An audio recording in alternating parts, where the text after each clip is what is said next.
Welcome back to another Thursday of the Blues on Damn Right I Got the Blues on RMU Radio, your campus, your voice.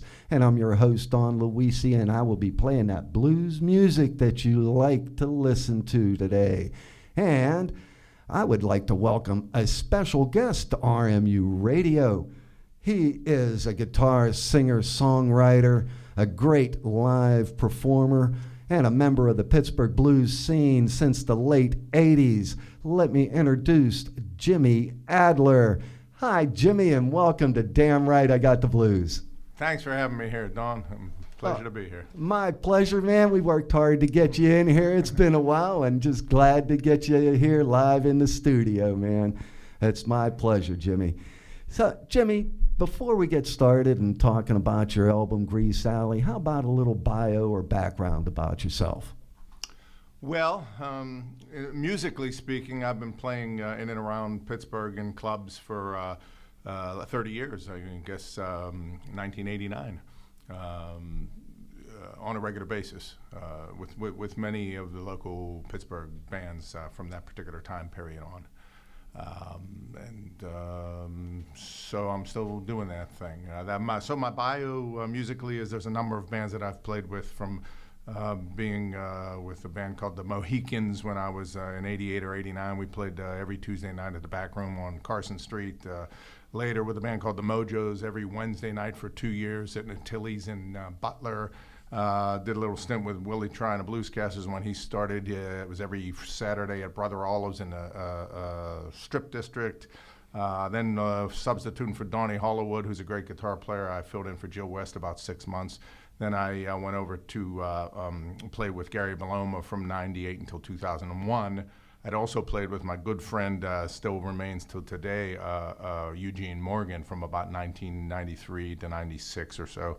After Gary Baloma, I decided to do my own thing because I wanted the voice of my guitar to have a voice, and to do that I had to choose the songs, and so that's when Jimmy Adler Band started about 2001, and I've been doing primarily that. But I work with Charlie Barath, great harmonica player, Mark Reisman, another great harmonica player, just a lot of great musicians, and that's a brief bio of me, musically speaking. Yeah, I remember the first time I met you were playing with Charlie, and that was a really nice show. You guys are good together, really like that. So, well, Jimmy, you put out a nice album, Grease Alley. You want to talk a little bit about that? It was recorded at Greaseland Studio and with Kid Anderson. Talk a little bit about putting that album together. Yeah, well, Mike Sweeney is the premier songwriter in Pittsburgh. He is number one. He literally has pillowcases full of song lyrics for anything that you need. He's written songs for Billy Price, Jimmy Adler, and all people in between. And I remember going to a gig. My wife and I were driving, and Sweeney was in the back. We picked him up on a gig, and she had asked him, "It'd be okay if Jimmy do some of those songs? He's going out California." And Mike Sweeney is, he's cool about it. Anything, yeah, it's all right. So I went out there with many Sweeney songs. Kid Anderson is just a great ear, a great guitarist. He played bass on the record, upright bass and electric bass. He's just a phenomenal individual, musically speaking. And I went out there, and he gathered a couple of musicians together. Jim Pugh on piano and organ, and Jim Pugh played with Robert Cray for 25 years. He was on one of my favorite Otis Rush albums called Tops. It's a live record from San Francisco. And the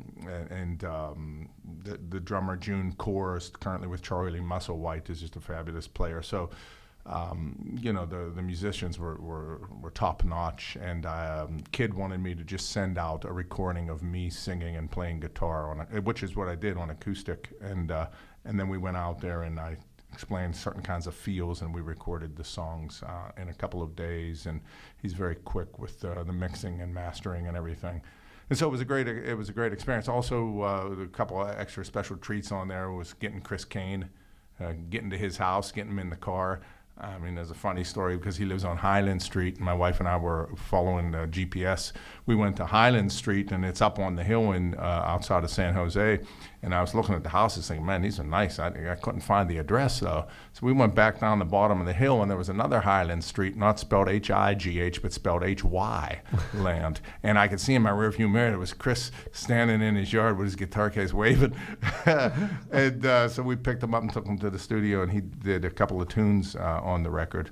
Also, Eric Spalding, a great saxophone player from Pittsburgh who was living out there at the time, played saxophone on a few songs on the record. So it was just an all-around really terrific experience. Yeah, it sounds like it. And again, those guys, they really push you as far as getting the most out of what you can do, too, when you're surrounded by talent like that, man. Well, that's a lesson. Yeah, that's something. I mean, that wasn't purposeful, but it happens that way. And when you surround yourself with players that are better than you, you kind of maybe sound a little bit better than yourself. You know, so yeah, they were top notch. Yeah. So, Jimmy, what's your songwriting process like? You've written a number of songs too. Yeah, I mean, I have 4 CDs. The first one was all Jimmy Adler original tunes, with the exception of I think 3 obscure covers. And then the second one, I had half of the songs I had written, and that's when Mike Sweeney came on board in 2008 with the Swingin' Around record. And he had, he and I were working together. He had just literally, I mean, I say pillowcases full of songs. I say it all the time. I don't know what vision people get, but it literally is pillowcases full of little notebooks with songs in them. And so he was very instrumental in like all of the hits were written by Mike Sweeney. I mean, on that Swingin' Around record was Liquor Got Loose. On the next album, Midnight Rooster, the title track, Mike Sweeney, Midnight Rooster. And on the Grease Alley record, the title track is a Sweeney song, and so is Cordelia, another hit from that record. But my process, I'll tell you, I told Sweeney in an email and personally on several occasions, but one email in particular, I was struggling with the difficulty of writing songs. I teach high school English by day. And I talk every day with students about theme, about characters, about tension and how to develop settings and so forth, and the importance of that in literature. And it ain't so easy writing songs. Mm-hmm. You know, a lot of times people have songs, they're just kind of lyrics that are there so that they can get their guitar to start howling. There's some fabulous guitar players, but having a song with real substance and lyrical content, that's a specialty, and I struggle with that. But I have written songs on all of the records, and my process, I don't know. I was with Sweeney the other day, and he has a process that he doesn't necessarily have an instrument in his hand when he does it. I usually have an instrument in my hand.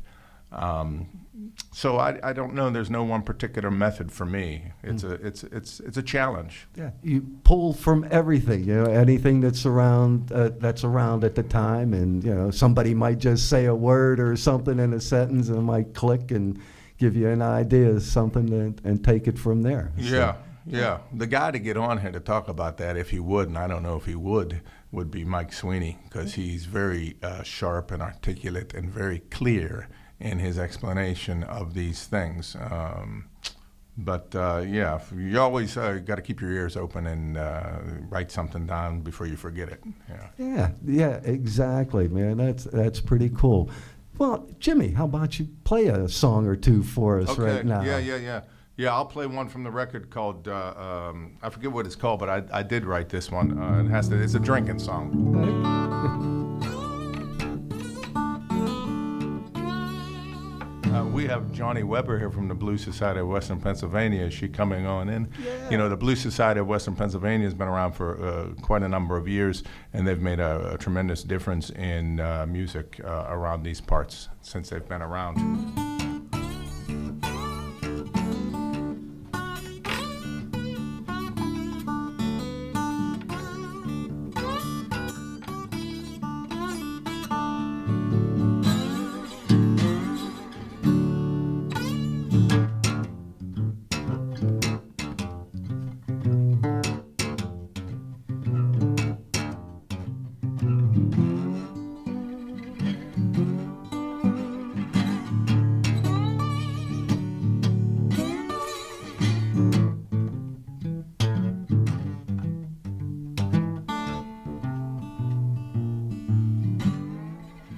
When I woke up this morning, I had to drag myself out of bed, put on a pot of coffee to clear my whiskey head.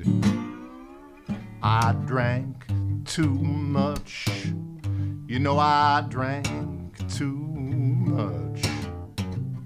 One's too many, you know, and too many's not enough. If I go out this evening, I'm gonna have to take it slow. Been too much stumbling around last night. I ain't gonna drink no more. I drank too much. You know I drank too much. One's too many, you know. Too many's not enough.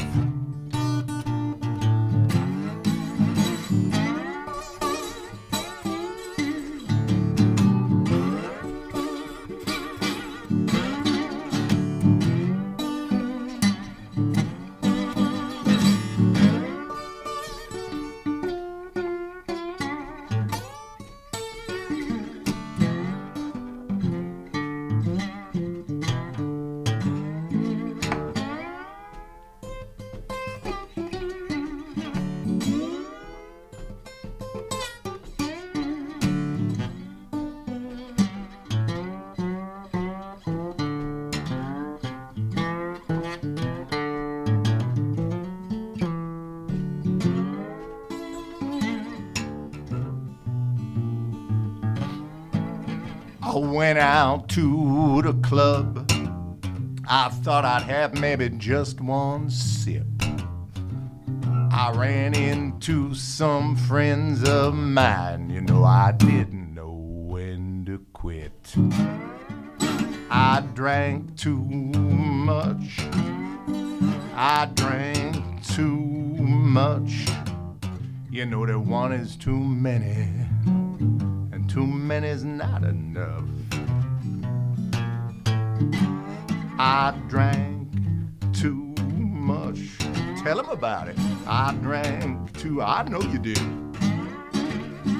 One too many, you know, and too many's not enough.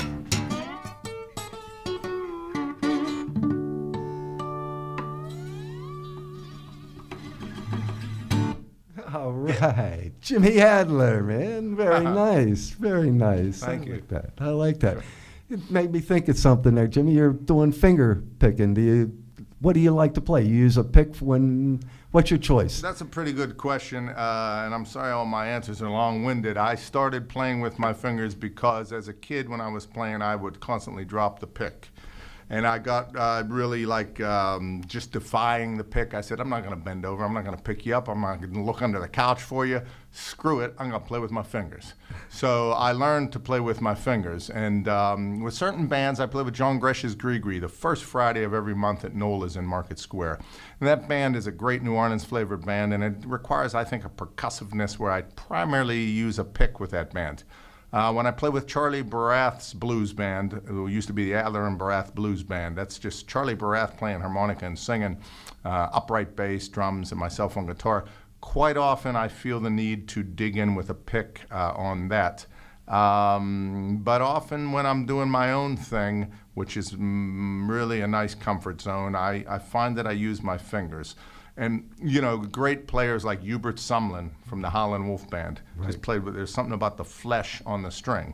You know, for the rock and roll fans, they know Dire Straits and Mark Knopfler. Mm-hmm. So there is a certain different kind of flavor and feel that you get with a pick or without a pick. And I guess I probably use mostly my fingers, but I do always try to carry a pick as a crutch. But again, if I lose it, I just say, forget about it, man. You know, so that's... Leave it there where it fell. Yeah. I like that, Jimmy. That's a great story, man. That's pretty good. That's pretty good. Jimmy, what got you into the blues? I know this story is what got me into the guitar. A friend of mine, his mother was, I was raised from a single parent home, and a lot of my friends were single parent homes. And my one friend, Joey Russo, his mother was a nurse. She worked the late shift. So that means we always went to Joey's house at night because there weren't any parents there, no adults. And I walked in one evening, and he had a Red Tech guitar, was the name of it. It was a Red Tech, an electric guitar leaning on his couch. And I said, "Oh, that's cool. Do you play that?" And he proceeded to show me "Twinkle, Twinkle, Little Star," which was looked, with my eyeballs. I said, "Oh man, that's one string at a time, one note at a time. I know the melody. I could do that." And I went home. My mother had an old guitar. I'm not sure. It was just sitting behind the door, very high action. But I played that, and I went back the next day to show Joey. I said, I got that Twinkle, Twinkle down. What else can you show me? And he said, "How about bar chords?" Now, for those of you that don't play guitar, a bar chord is when you have to place all four of your left-hand fingers down on strings, and one of the pointer finger is barring or laying on several strings. So it requires great strength and practice, and dexterity, and I couldn't do that right away, but that was my turn on to the guitar. And then blues, like everybody of us my age and certain age, is the Rolling Stones, of course. The Rolling Stones played blues, particularly their first record. We had like England's Hitmakers or something, and I think Brian Jones was not wearing a suit, and the other ones were wearing a suit. There's the five of them on the cover, and they did like King Bee and Jimmy Reed songs, Maybe Honest I Do. And of course, you look at, wow, who's writing those songs? And it wasn't Jagger and Richards at first. It was McKinley Morganfield or Jimmy Reed or Chuck Berry, of course. And then you find those records from those people. And the first record that really made something happen, physically, movement in my body, was when I heard B.B. King hit that note on the Live at Cook County Jail record for How Blue Can You Get. He starts that song with just a B.B. King note. He just kind of, just trills that thing, and it is really chilling. Mm-hmm. And then Jimmy Reed records. Because Jimmy Reed only plays in two keys, the key of A or the key of E. And it's a slow enough groove that you can feel it, and you can almost play along with the records. And then you can hear the subtle things about the turnarounds and little intricacies. And the other guy was Elmore James. Elmore James played primarily in this tuning, which is an open D tuning. But if you run a slide across it, it's a certain sound.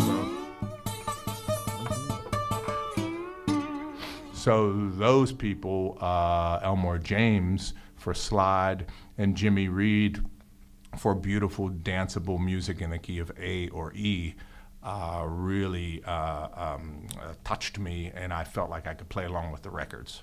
All of my friends were playing Eruption by Eddie Van Halen, and I couldn't deal with it, so I went to Jimmy Reed and Elmore James through the Rolling Stones.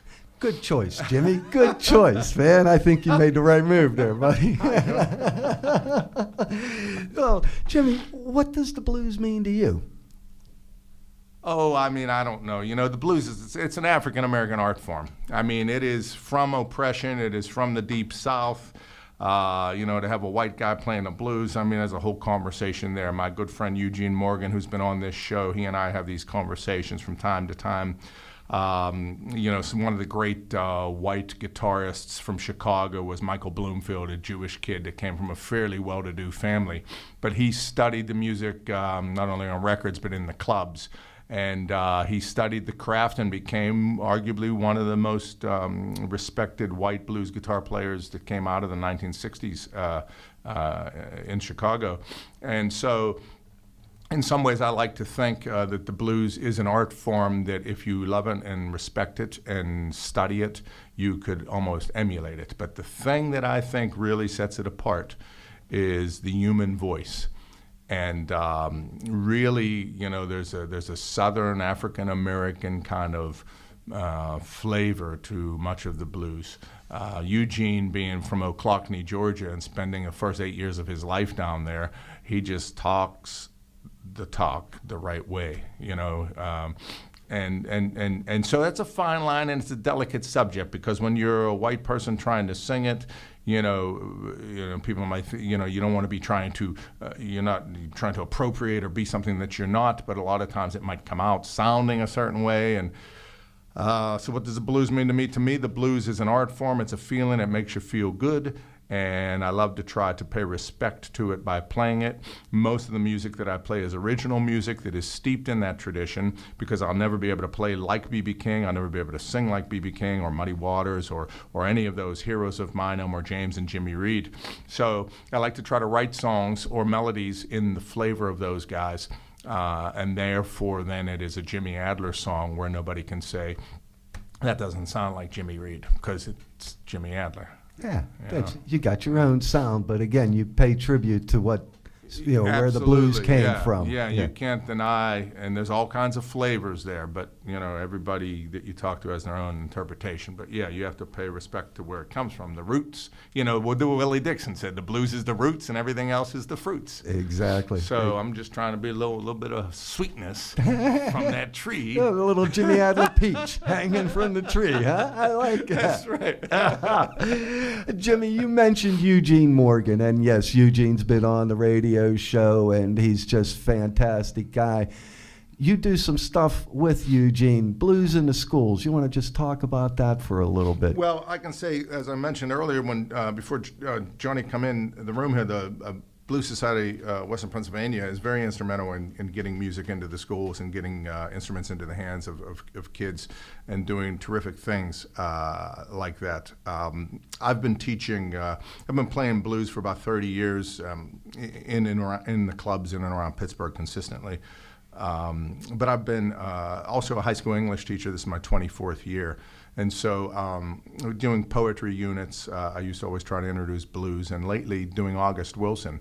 August Wilson is a great Pittsburgh playwright who really should be in all Pittsburgh public school curriculum and really all Pittsburgh school curriculum. I mean, this is a great world-renowned artist, August Wilson from the Hill District, who wrote 10 plays that are powerful, and they speak to the human condition of not just the black experience, but the entire experience of being a human being.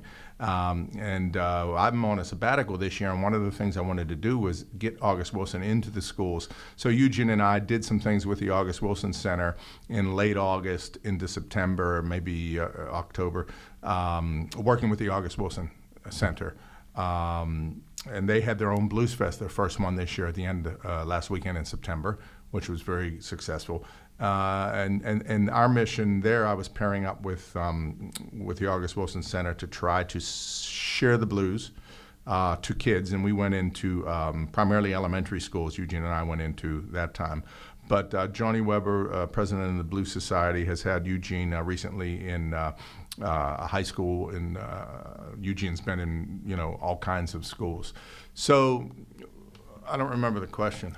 Just blues in the schools. Blues in the I schools think you covered is important. It, buddy. Yeah, it is important because oftentimes as human beings we only get what we are served up. I mean, you're not going to find blues just coming from the radio, maybe on a TV commercial, but it's subtle. If you have a parent or an adult in your life that turns you on to it, then you're going to get a taste of it. Otherwise, you're not. So by bringing this music to the schools, it's very important so the kids can get a taste of what it is. Because there's a connotation when you say blues. I played a club about a month ago, and it was a new club, and I heard somebody while we were setting up saying, blues? What are you bringing blues here for? I got enough the hard time on my own. I don't want to hear no blues.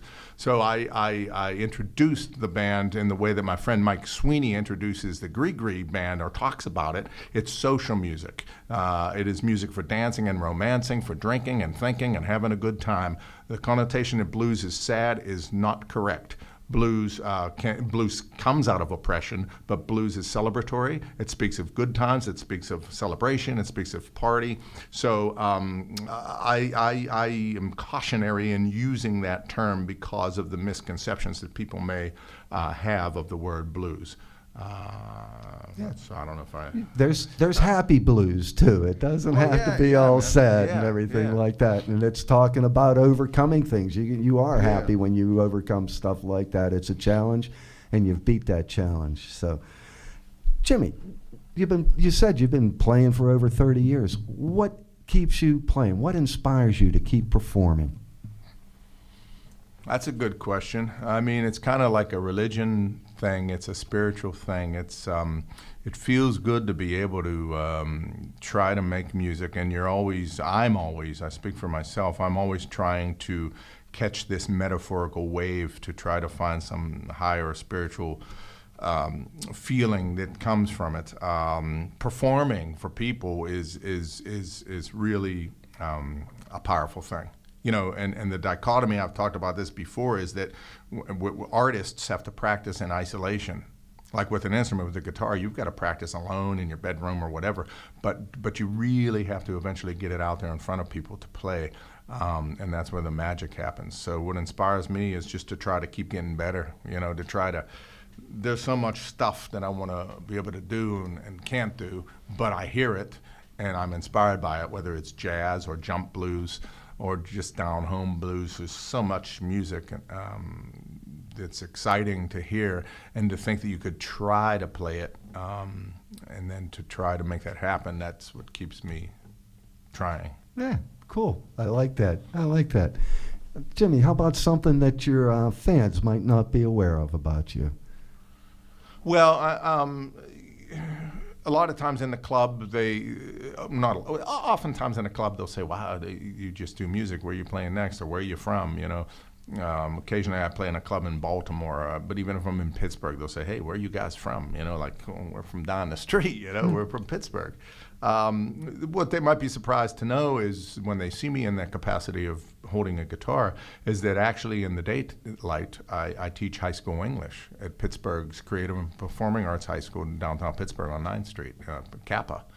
And that is sometimes a surprise. And conversely, when I'm at school, my students know this now, but oftentimes if someone sees me in the capacity as a teacher, whether it's a parent-teacher conference or some other conversation that's happening that has to do with pedagogy or classroom stuff, they'll be surprised to know that I have another life, that I play music. So that's one thing. I kind of wear those two hats of playing music at night and teaching. Well, I've known you for like over 5 years or so, but I didn't know you were a teacher at Kappa until about a year ago. So it was new to me too. Yeah, that's really cool stuff. Hey, we got Johnny Weber from the Blues Society in the house here too. And my next question is, let's talk a little bit about the blues scene in Western Pennsylvania. Talk about it? Yeah, Jimmy. Well, any time you can go out and see live music, that's a good thing. This is, sometimes you have to let people know that it's out there. It's like serving up the blues music to students, whether they're elementary or high school. You have to take it to them. There's live music happening in clubs. I mean, Pittsburgh historically was a jazz town until they, gutted the Hill District in 1959 or so and put in the ice rink, the Civic Arena. And we are living in a sports town, and it's a great sports town. The epitome of fans, fanatical people for sports.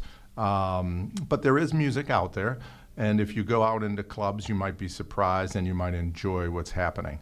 The question about music, it's out in the clubs. It's out there. You just have to kind of look on social media, or just ask around. And it helps having a very active blues society, which we are very lucky to have here, and that's the Blues Society of Western Pennsylvania. So very active, like you said. They help with the blues in the schools, instruments for the kids, a number of fundraising events that occur during the year. So yeah, that's an important part if you want to be active in the blues scene. Yeah, when you talk about, I don't know when the Blues Society, what year did the Blues Society start? 15 years old, yeah. So I remember, I've been playing for about 30 in clubs, so and some people are out there that would say, well, there was a Pittsburgh Blues Society, and there was.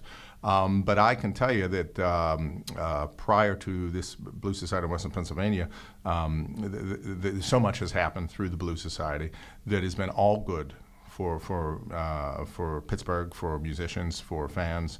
It's all good. I mean, you can every year one group gets to go to Memphis, and one solo duo act gets to go to Memphis. I mean, they compete. I think it's coming up soon in April. The Blues Challenge. Yeah, the Blues Challenge, and I was fortunate enough to go twice to Memphis to compete, and that's something that you cannot do without a blues society. And I mean, people can only do so much, but the Blues Society can get you down there, and then whatever you do down there, you do your thing, and then you come back or you do whatever you do. But without the Blues Society, the opportunity to go to Memphis wouldn't exist. And there's also the New Year's. If you out there in the listening audience are wondering what to do for New Year's, very close to this campus here, this Robert Morris campus out in Moon is a place where they have a sold out every year, and I don't know if it's sold out yet, New Year's party, which is very cool because you just get a room at the hotel, food and drink and plenty of music. This year is going to be Little Ed and the Blues Imperials. Little Ed is a legend from Chicago. Right. I mean, it's real deal stuff. Yeah. So the Blues Society is, they're bringing in real, I don't know, someone say real to dismiss us local people, but they're bringing in people that have sacrificed and served this blues all their life. They've done blues music, and that's important to be able to see, and you don't often get to see it. You can see it at Moondogs, you can see it at certain clubs, but you can definitely see it at the New Year's event that the Blues Society holds every year. Fortunately, I believe I'm playing this year, opening for Little Ed with the Charlie Barath Blues Band. Charlie's a fabulous harmonica player and singer, and upright bass and drums, and I get to just play guitar in that project, which is a lot of fun. But Little Ed is a special heck of a artist, slide man. guitar player, man. Yeah. Oh, man, Yeah. he's something else. So, Jimmy, we're getting ready to wind down here. How about a little wrap-up shout-out to your band, how people can follow you on social media, purchase a copy of your albums, and then hopefully before we sign off, I'm going to throw it back to you and have you play another song for us. Yeah, I mean, if you go to jimmyadler.com, JIMMYADLER, you can find all the stuff you need. Coming up this Saturday, I'll be at the Edgewood Winery, and then there's a nice event coming up. Because I am an educator, there's an event coming up at Excuses on the 19th of April. It's a Friday. It's for the Children's Homeless Foundation, trying to gather money for kids who are homeless who need education. So it's a good cause from 7 to 10 o'clock at Excuses on Carson Street. Big show coming up at Moondogs in April 27 with special guests, friends of mine that work with the Bill Toms Band. They're the Soulville Horns. And so it'll be Jimmy Adler with special guests Soulville Horns at Moondogs on April 27. So get your tickets now or make sure you're out there because that's going to be a happening event. I play the third Saturday of every month with a fabulous pianist. Her name is Grace, and she's a great singer. At Chipino's in the Strip District. But you can see my calendar and everything, videos and CDs at jimmyadler.com. And I play, Mike Sweeney, I play with different musicians. I'm fortunate to have close relationships with so many great musicians in Pittsburgh. So on any particular gig, I had a great drummer for like 8 years, Gordon Grotenthaler. Man, and Gordon, he moved closer to New York. He loves the jazz scene there. He's currently in Chambersburg, and he was still driving in and doing gigs. And I said, "Well, Gordon, you can't keep driving in, man. And he'd be here right now, But so since that, I'm working with different drummers: Kenny Kellner, Alan Muckle, a young kid named Justin Vorp, who I saw in a big band in the North Side. And bass player is Mike Sweeney. Has been around with me for well over 10 years. Currently, I've been doing gigs with Keith Gamble, who's playing the upright bass, which is very cool. It adds a different flavor. In Charlie's band, Charlie Barath's band, there's different guys. So, I couldn't name everybody. Jerry Borish, Dave Yoho. I will be not remembering names. I'm just grateful that that there's musicians that are cool playing with me. Steve Binsberger on piano, John Berg on piano. So, whoever I can get on a particular series of events or gigs or shows, that we've worked long enough together that they know the material. And when you're playing the blues, one of the beautiful things, as I said about the art form, is there's certain structures to it. And if you have really good musicians who have good ears and they listen, they can play together and they can play quite well together.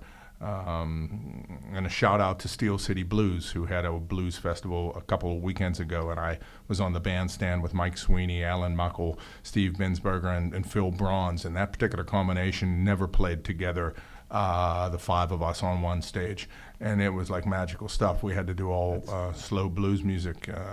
Jimmy Reed was like the fastest, and Jimmy Reed, for those of you that don't know, is like Chuck Berry slowed down, but it's a real good groove.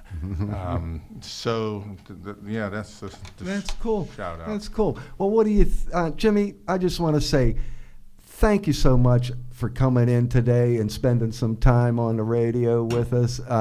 Really appreciate you coming in. And why don't you end it with another song? Okay, I'm going to end it in the same flavor because I didn't retune the guitar, so it's in an open D. I usually use a Sears socket wrench, not to fix anything, but to slide it on these strings. But today I have a piece of glass slide.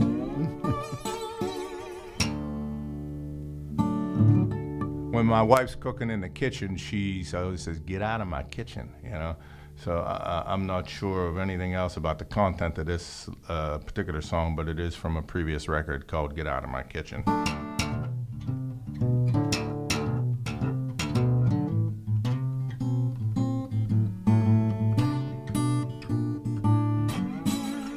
Get out of my kitchen, boy. You better get lost. Get out of my kitchen, boy. You better get lost. I'm trying to get me something cooking. You got your hands all in my sauce.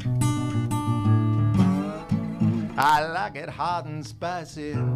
I'm just trying to get me a taste. I like it hot and spicy. I'm trying to get me a taste. Out of my kitchen, boy, and keep your hands off my plate. Out of my kitchen, boy, if you can't stand the heat. Get out of my kitchen, boy, if you can't stand the heat.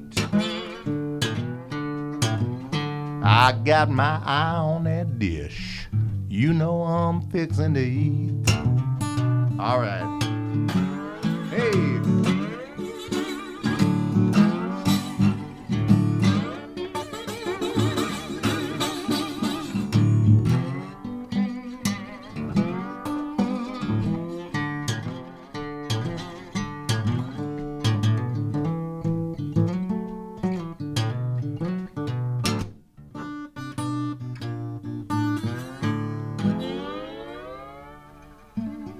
Oh yeah, the blues here at Robert Morris University.